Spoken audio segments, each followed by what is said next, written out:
जय जय राम। सादा नमन परम प्यारे राम, परम पूज्य गुरुजन, परम दिव्य आत्माएं और आप सबके मंगलाय शीश ले परमेश्वर कारण कृपा करके अपने श्री चरणों में लेकर आए हैं। उनका बारंबार धन्यवाद, अनंत बार धन्यवाद, अनंत बार धन्यवाद। गुरुजनों की अकारण कृपा से वे हमें इस समय मन के रूपांतरण में लेकर आते हैं। उनका बहुत बार धन्यवाद, अनंत अनंत बार धन्यवाद, अनंत बार धन्यवाद।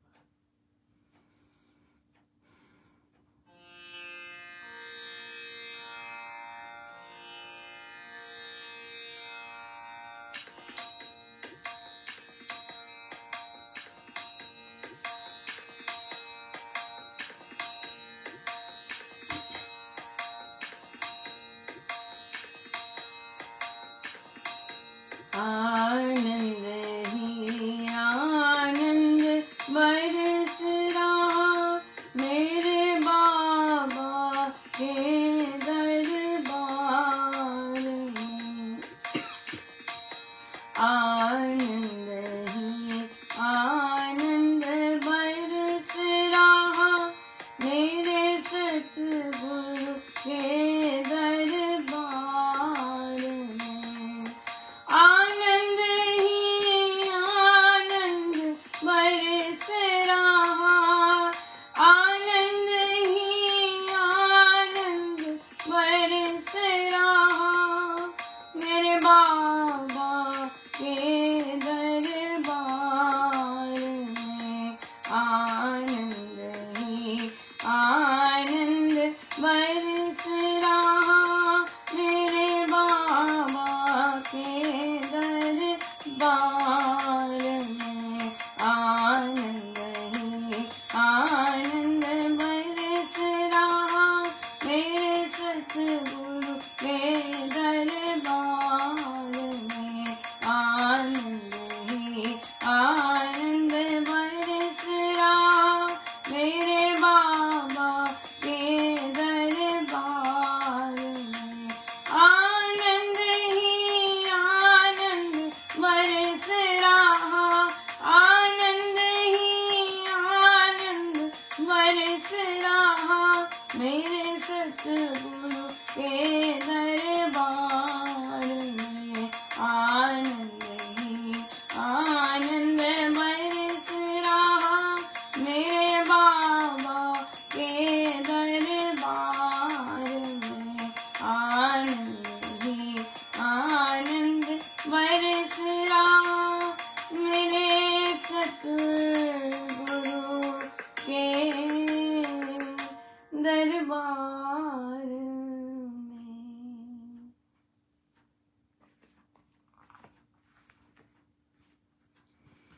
श्री कथा प्रकाश जी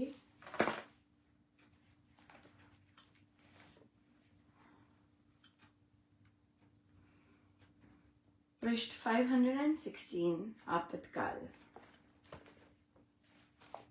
आपातकाल प्राय प्राणियों पर आक्रमण किया ही करता है।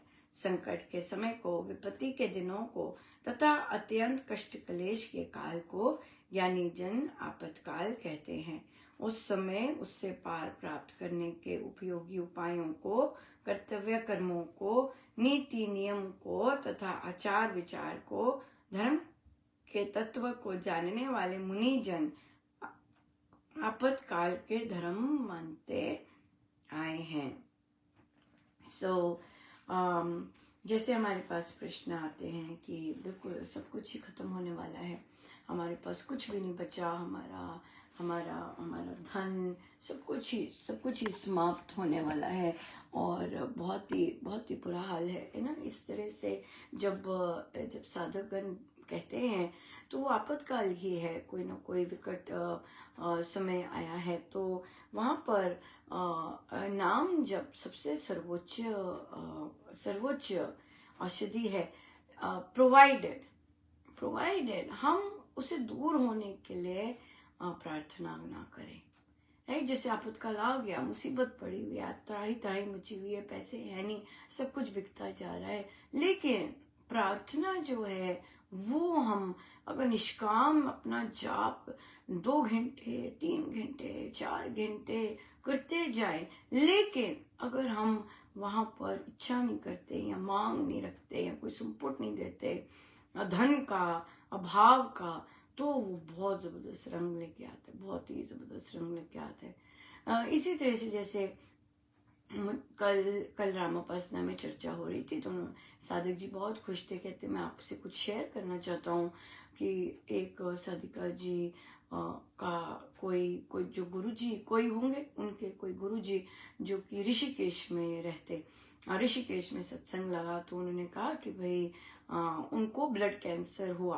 तो गुरुजी के पास गए तो गुरुजी कहते भाई जाप ही है, जाप ही कीजिएगा जितना मर्जी। तो वो कहते कि उन्होंने रात को 2 बजे से लेकर सुबह 4 बजे तक 4 घंटे वे जाप करती और उन्होंने 6 महीने वो जाप किया। और उसके बाद फिर जब टेस्ट करवाए तो ब्लड कैंसर था ही नहीं। तो वो कहते बहुत कृपा है ये चीज। तो मैं अब हमारी जैसी ट्रेनिंग हुई है हमारी जैसी सोच बनी है, वो सोच थोड़ी सी भिन्न है इसमें से। तो उन्हें बस यही कहा कि देखिए 6 महीने उन्होंने देह पर फोकस होकर देह की किसी एक बीमारी के लिए किया। अगर 2 महीने बाद फिर कुछ निकल आया तो फिर से 6 महीने लगाएंगे इस पे, और खाली हो गए। उस 6 महीने के बाद 6 महीने की जो तपस्या की 4 घंटे रोज जाप करने के, उसके बाद सब खाली, यूर एम्प्टी। हाँ, और तो एम्प्टी खाली होने का तो कोई मतलब, कोई फिर मजा ही नहीं आया कि आपका रोग तो ठीक हो गया पर आप आध्यात्मिक तौर पे भीतर खाली हो गए। क्यों? क्योंकि आपने व्यवसाय कर दिया।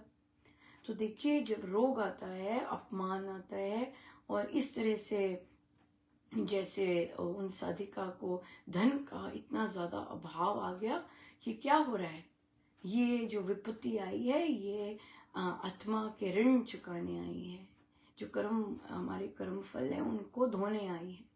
और वो धोती है अगर हम कुछ इच्छा नहीं करते। अगर हम, आपको क्या लगता है कि वो ऋण पूरा तो हो गया, लेकिन क्या कुछ और नई चीज आएगी? वो नहीं होगा ऐसे, बिल्कुल होगा। जैसे एक साधिका जी थे और उनको तब पता भी नहीं था, जैसे भोले भाव संसारी लोग करते हैं। तो उनके पिताजी की तबीयत बहुत खराब हो गई तो उनको डर था कि कहीं ये वाली प्रॉब्लम ना हो जाए, फला। तो उन्होंने परमेश्वर से प्रार्थना की, हे प्रभु ये वाली प्रॉब्लम ना हो जाए, प्लीज ये वाली प्रॉब्लम ना हो जाए। और जब उनके पिताजी बाहर आए तो वो वाली प्रॉब्लम तो थी नहीं, लेकिन किसी और चीज की बायोप्सी हो गई थी। हाँ, तो यहाँ पर ये चीज है कि हम मन्नत मांग लेते हैं, हमारी सीमित बुद्धि होती है, लेकिन हमें पता नहीं प्रभु के क्या काम उसमें चल रहे होते हैं। इसलिए इस तरह की भारी भरकम विपदाएं जो आती हैं उसको चुप करके सहिएगा, लेकिन जाप खूब कीजिएगा। 4-4 घंटे का जाप करना है, दिन में लाख का जाप करना है, कीजिएगा। लेकिन पूछिएगा, मांगिएगा कुछ नहीं, परमेश्वर को करने दीजिएगा। वो बड़ा ही सुंदर प्लान करते हैं, मैं आपको बताऊं, बहुत ही सुंदर प्लानिंग है प्रभु की। हम उन्हें डायरेक्ट करते हैं, प्रभु ये कर देना, ये कर देना, हमारी तो बड़ी छोटी सी होती है, उनको करने देना चाहिए। और जब वे करते हैं तो आनंद पता नहीं क्या क्या मिलता है, बहुत बहुत कुछ मिलता है।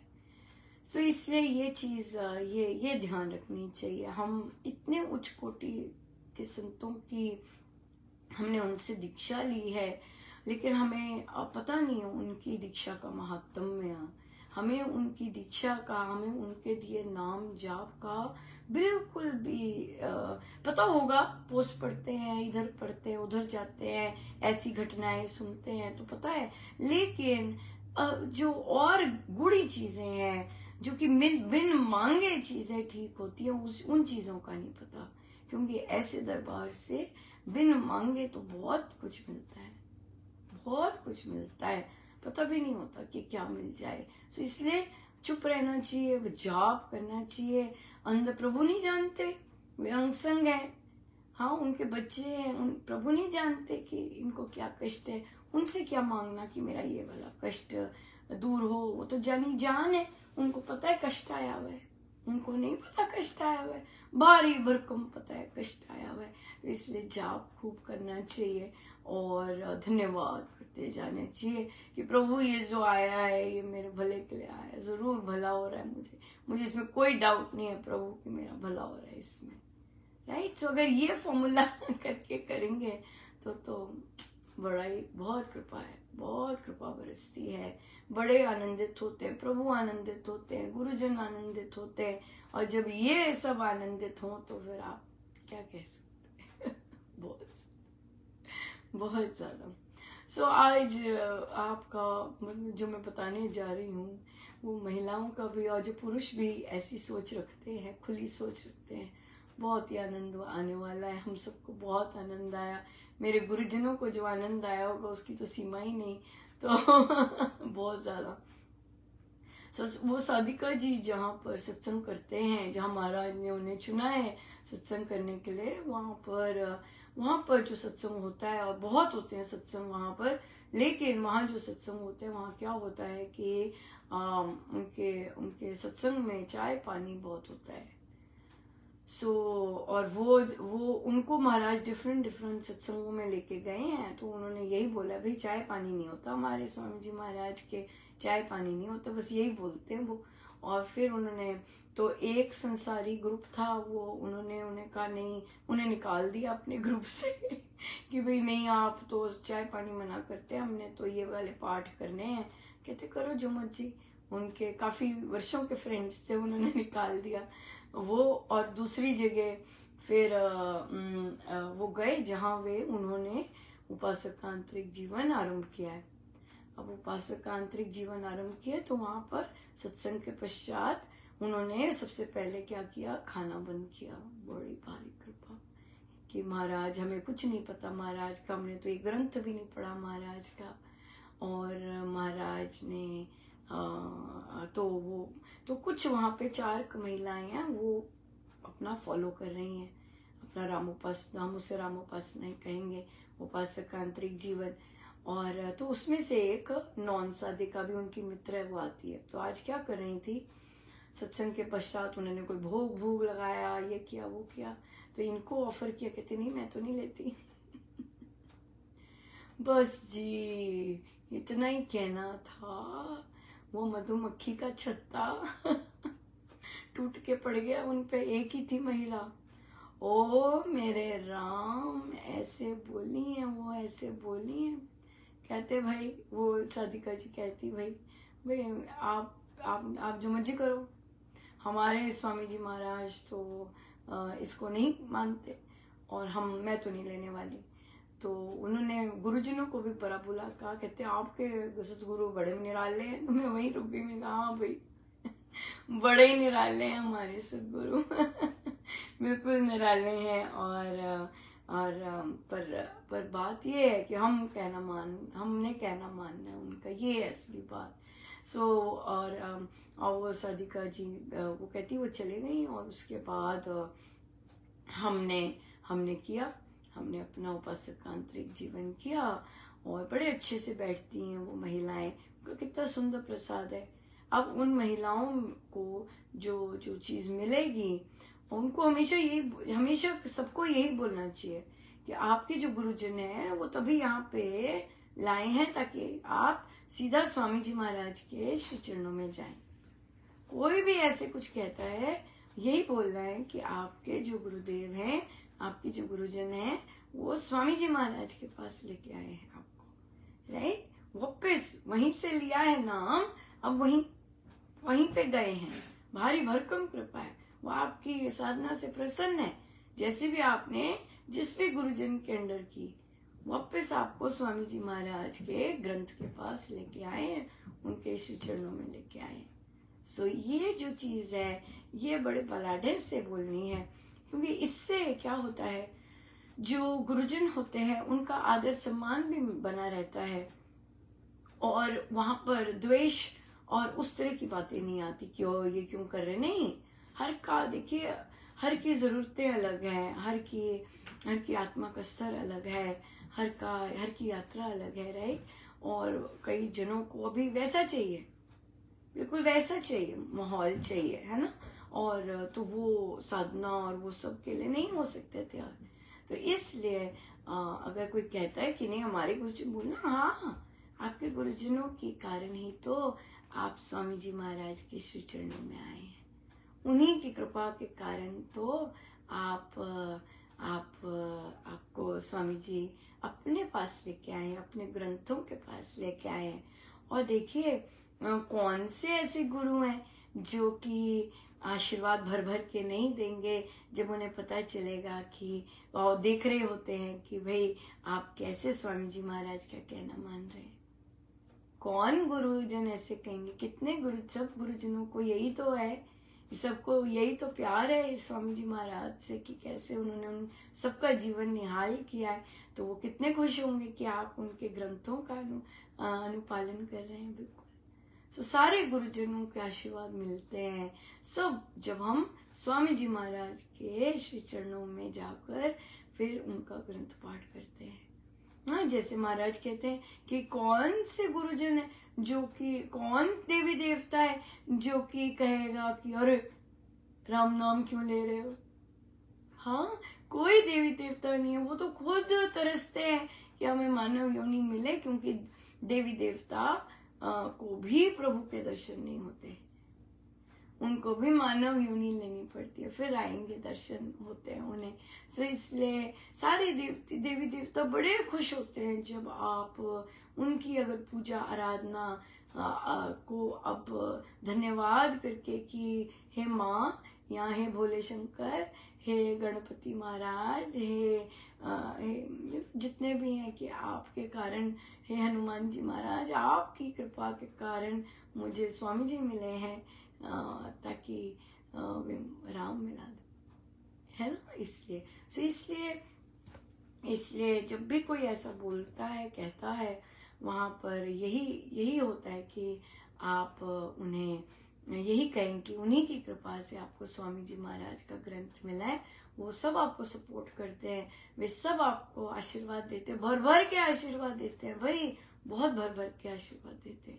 सो इसलिए आपके मन में कोई भी संशय नहीं होना चाहिए कि अरे भाई चाय जैसी चीज तो है, चाय का क्या है, हाँ 10 आधे घंटे बाद फिर बना लें और पी लें, चाय का क्या है।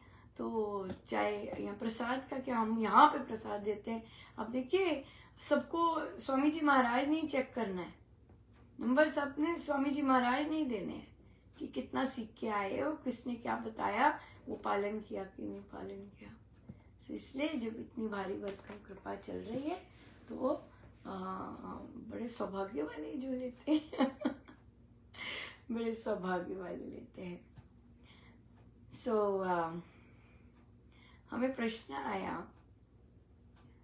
कि बच्चा है, बच्चे ने अपनी मामा को कहा कि मुझे गुस्सा बड़ा आता है मामा, तो मैं क्या करूं। ये बच्चा, मम्मा, उसे पता है कि मम्मा राम नाम लेती है, मम्मा इधर बिलोंग करती हैं, राइट। लेकिन वो बच्चा है ना, अपना अलग तरह का। तो उसने, मम्मा ने कहा तू एक माला राम नाम जपा कर, तेरा बिल्कुल अच्छा हो जाएगा। और फिर मम्मा ने ये कहा कि हम लोग ये नहीं हम सिखाते कि कंट्रोल करना है गुस्सा, हम कहते हैं कि उसका कारण क्या है, क्या गुस्सा है। तो मम्मा ने कारण बता दिया, मम्मा कहते तेरे में ना ईगो है इसलिए गुस्सा है, इसलिए तेरे को ना गुस्सा आता है, तेरे में ना ईगो है। देखिए जो ये अहम है और माँ को या घर में इस तरह से कहना परिवारजनों को, वो थोड़ा सा इतना ज्यादा पॉजिटिव नहीं रहता, राइट। सो बच्चे को कहना है कि सबसे पहले तो बहुत बढ़िया बात है, वेरी नाइस, देखो कितनी कृपा है बेटा कि तुमने आइडेंटिफाई किया कि ये गुस्सा मुझे बहुत आता है, और ये और भी कृपा की बात है कि तुम दूर करना चाहते हो। क्या बात है, और तुम इससे परेशान हो रहे हो, कितनी सुंदर बात है। ऐसे शुरू करते हैं, है ना, हमारी संस्कृति ऐसे शब्दों से शुरू होती है। आप देखेंगे प्रभु राम को कैसे दूसरों के जब दूसरों को प्रोत्साहन देना है या कैसे देना है, तो उनके पॉजिटिव आइडेंटिफाई किया कि ये तो साधारण चीज नहीं है भाई, ये तो खूब जाप करने वालों को भी नहीं आइडेंटिफाई होता कि हमें हमें वो चाहिए, हमें हम में क्रोध है। नहीं मानते ही नहीं हम में क्रोध है, राइट। सो ये जो चीज है, तो ये जो चीज है ये दूसरों से नहीं आती है, खुद से आए तब वो जाती है। सबसे पहले बात है, हाँ, खुद से आए तब वो जाती है। तो उसको पता है, बच्चे को पता है कि मुझ में क्रोध है और इस क्रोध के निवारण के लिए मैं क्या करूं। सो महाराज ने दो चीजें बताई। एक तो हर चीज के लिए धन्यवाद करना शुरू कर दो, धन्यवाद। और दूसरा ये मानना शुरू कर दो कि मुझ पर अनंत कृपा बरस रही है। हाँ, मुझ पे अनंत कृपा बरस रही है और मुझ और जो और धन्यवाद करना शुरू कर दो। आप देखेंगे ये दोनों चीजें इतनी सुंदर हैं, धन्यवाद का भाव तो इतना सुंदर है कि आप जिस भी चीज में उलझे पे हैं, आप बड़े ग्रेस से आप पहले तो आपको यकीन है कि ओ ये इसने मुझे ठोक क्यों दिया हाँ, इसने मुझे ठोक क्यों दिया, और तो इसकी मजाल क्या, देख कहीं मेरी गलती नहीं थी, इसने मुझे ठोक क्यों दिया, मेरे पे इल्जाम क्यों लगा दिया। तो वहां पर जब आपका आदत बन जाएगी कि मुझ पर तो अनंत कृपा बरस रही है, सो क्या है कि उस पल अगर याद आ जाए कि मुझ पर अनंत कृपा बरस रही है तो उसकी बात ही क्या है। और फिर आ जाते हैं धन्यवाद। हे मेरे प्रभु,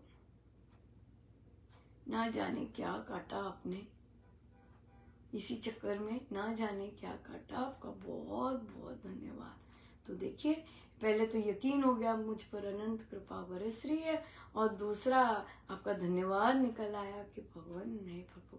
और क्या है, अब यहाँ पे तो क्रोध आया ही नहीं, कहाँ से घुसे क्रोध, इतनी भारी भरकम चीजें बैठी हुई हैं यहाँ पर।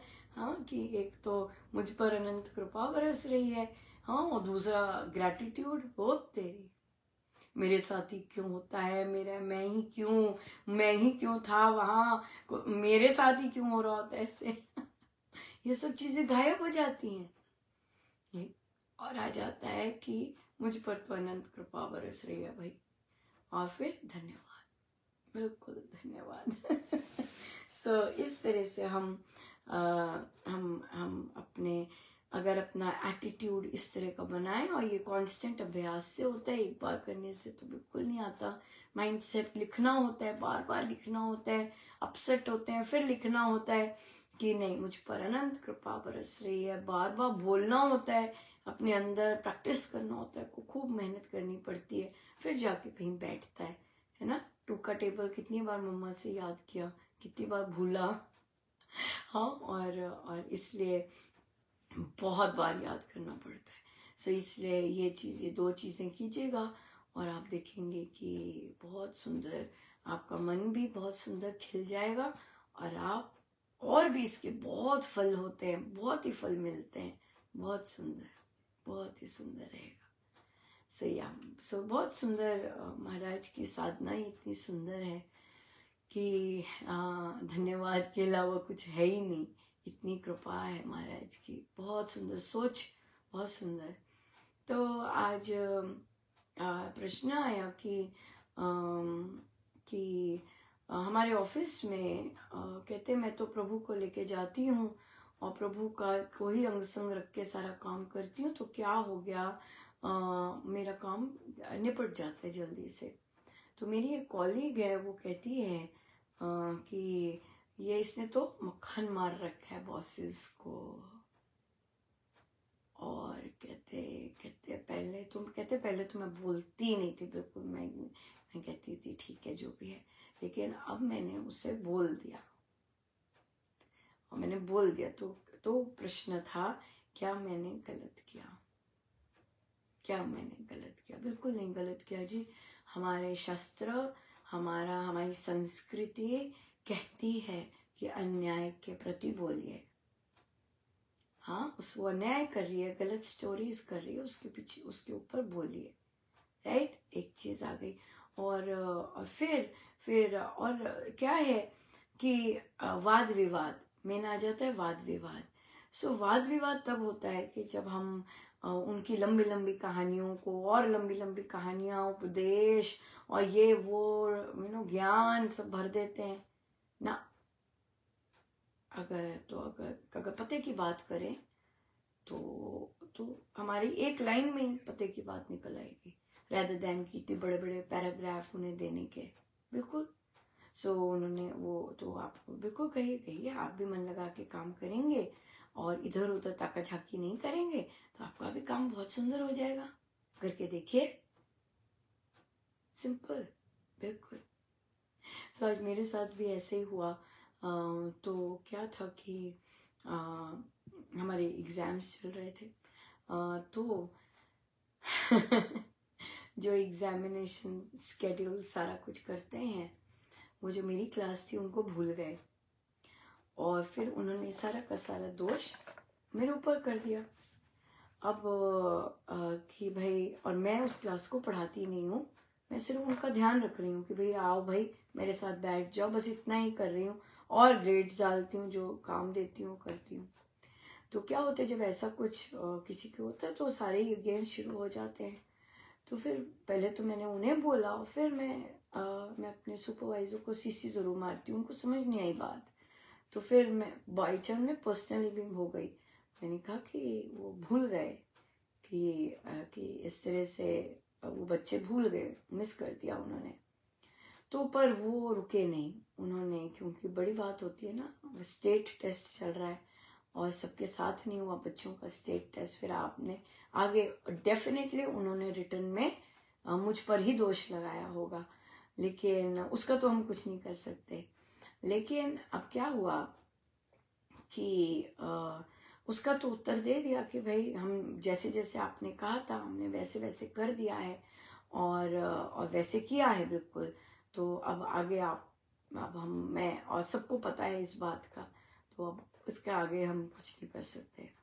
अब क्या थी, अब एक और जो कॉलीग थी साइंस की, वो कहती कि भाई वो मैं उनके पास गई, कहते मैं 2 दिन से उनके चक्कर लगा रही हूँ, वो मेरी ईमेल्स नहीं रिस्पॉन्ड कर रहे, मेरी मीटिंग है अगले हफ्ते, मुझे सारा डेटा देना है और वो काम नहीं कर रहे हैं। मैं गई हूँ कमरे में, मैंने फ़ोन किया है, ईमेल किया है, कुछ नहीं किया। तो फिर क्योंकि मैं डिपार्टमेंट चेयर हूँ, और फिर वो मुझे ही एड्रेस करे थे, तो फिर मैंने उन्हें लिखा। मैंने कहा आप ये वाले टीचर आपके पास आए हैं, आपके पास ईमेल्स भेजी हैं, आपको ये किया है वो किया है, आप उन्हें रिस्पॉन्ड नहीं कर रहे हैं, उन्हें ये फला टेस्ट चाहिए आप नहीं दे रहे हैं, तो कृपया दे दीजिए। तो फिर उन्होंने कुछ भेजा, उससे कुछ भी नहीं किसी को पता चला कि क्या किया है उन्होंने। हमने कहा हम वो फिर नहीं कर पा रही थी कि, तो फिर उनको क्रोध आ गया और फिर वो क्रोध में लिखने मुझे एड्रेस कर रहे थे कि आपको वहां से सीखना चाहिए था, आपको वहां से सीखना चाहिए था। और फिर उन्हें लिखा कि भाई वो तो बहुत एक्सपर्ट है इस चीज में, उनको पता है सारा कुछ कैसे ढूंढना है, तो आप बता दीजिए। तो अब मुझे तो महाराज बता रहे थे कि घपला तो है।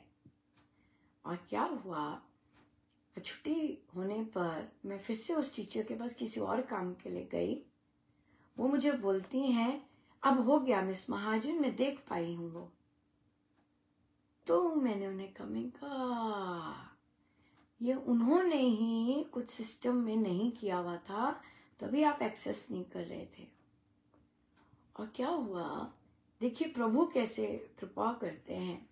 मुझे तो बता दिया उन्होंने, लेकिन वो जो थे उन्होंने फिर, क्योंकि मैं उस टीचर के लिए बोल रही थी, लड़ रही थी, लड़ना तो नहीं है पर एडवोकेट कर रही थी उनके लिए, तो फिर वो क्रोधित थे बहुत। तो उन्होंने कहा कि आप लोगों के लिए फिर मैं मिटा दूं, उनको मिल गया है तो आप लोगों को कुछ नहीं करना, ये है वो है, मैंने जो क्रिएट किया, अब ये लिख दिया उन्होंने, मैंने जो अब ये क्रिएट किए हैं तो ये डिलीट कर दूं।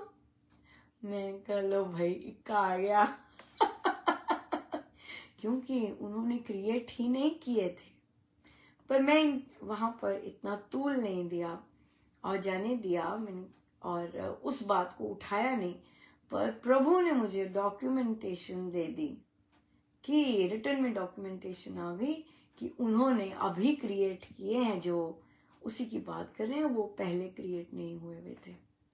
सो ये दूसरों के लिए खड़े हुए। एक और चीज में दूसरों के लिए खड़े हुए, और वो था कि कई टीचर्स को मीटिंग के लिए क्लास चल रही होती है तभी बुला लेते हैं, और मैं बहुत देर से महाराज मुझे कह रहे थे लिख लिख लिख, पर ऐसा नहीं हो रहा था। पर आज आई थिंक सारा समय ही ऐसे था। सो उन्होंने, हाँ एक्चुअली मौका नहीं मिल रहा था कि कैसे इस बात को। तो जो हेड हैं उन्होंने किसी मीटिंग के लिए सबको भेजा, और वहां पर तो पहले बोला कि मैं नहीं हूं यहाँ पे, ये मेरी क्लास में नहीं है, और फिर शुरू किया।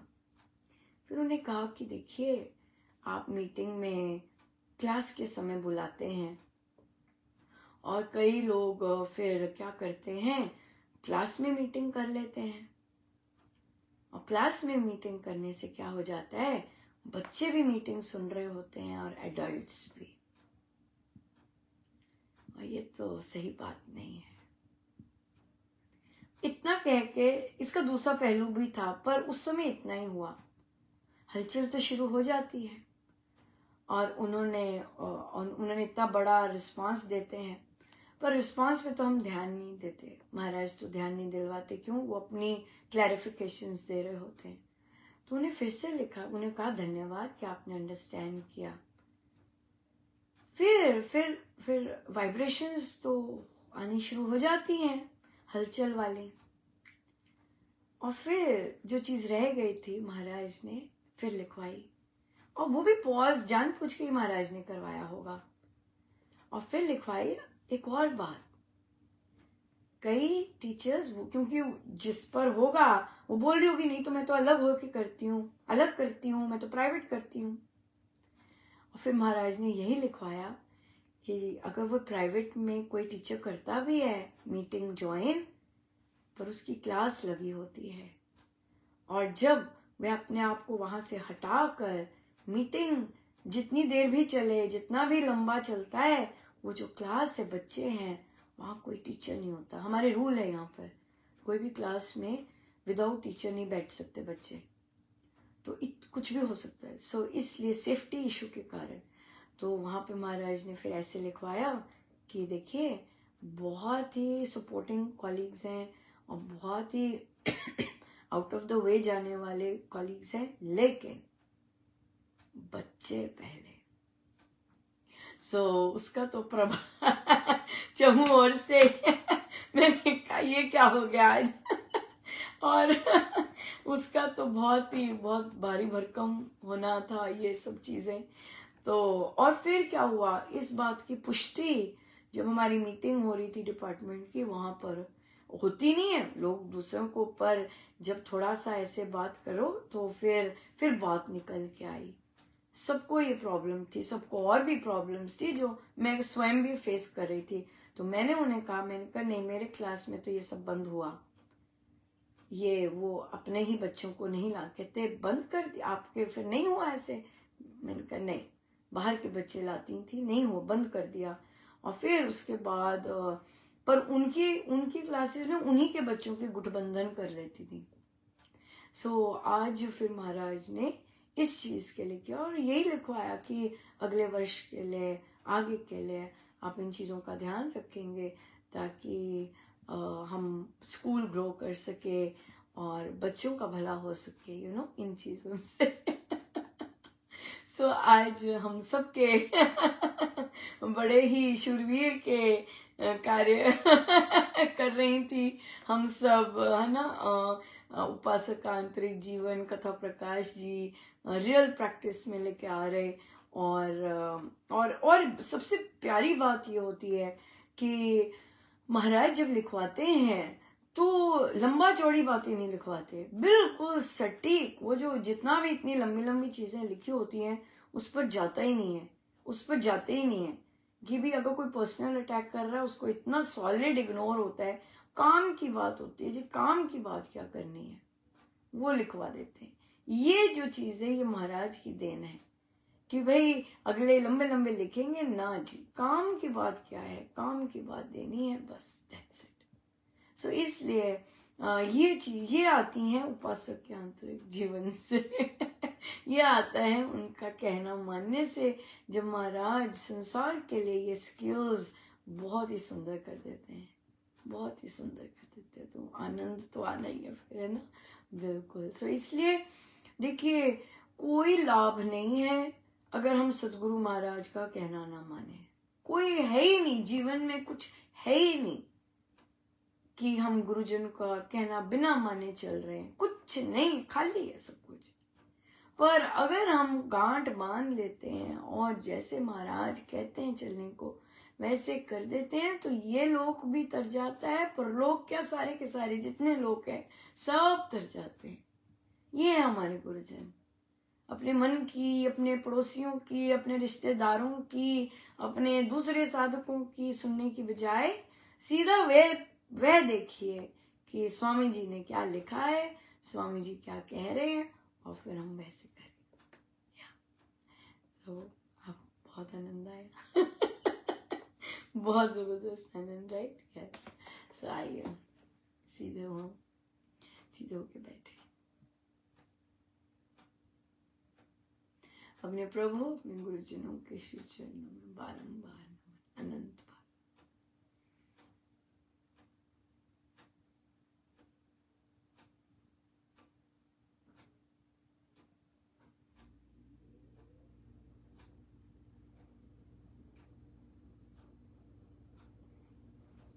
सब गुरुजनों का उनके श्री चरणों में जय जय राम, जय जय राम।